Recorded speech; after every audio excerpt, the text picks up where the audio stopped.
Sobrang init guys. Sobrang ganda nitong hat na nabili ko dito sa TikTok. Super useful niya ngayong summer. Ayan, sa may mga gusto. Ang ganda ng quality niya. Malambot siya.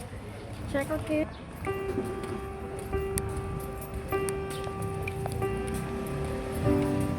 If just for a minute I'd fall asleep and not dream about you.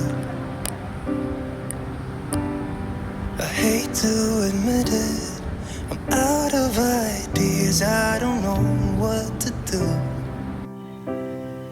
Most of the Cute times na, sabi ni Ma'am Shi. And ang cute ng ating hat. Isa sa bucket hat, guys.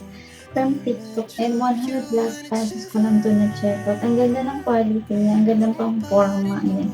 Perfect na perfect this summer, guys. Pang, ano natin, pang sangga sa initan sa araw. Ang cute ng kanyang patakay mga miyan. Ganyan tsura niya. So, may paganyan siya.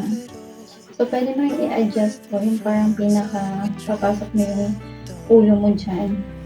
Yan, para ma-adjust mo siya, pwede mo siyang i-adjust. And ang ganda ng quality niya. Pang unisex to mga miha. Pwede siya sa babae, pwede sa lalaki. Ano man siya doon. Ang cute, at ang ganda ng plano. Ayan. Pwede rin mo siya ganito. Like, ganyan mo siya kung gusto mo siyang ganyan. Yan, pag gano'n. Or kaya, ayan, so ganyan. Yan, so siya ganyan, para hindi siya malaglag. Ayan. Ang cute siya.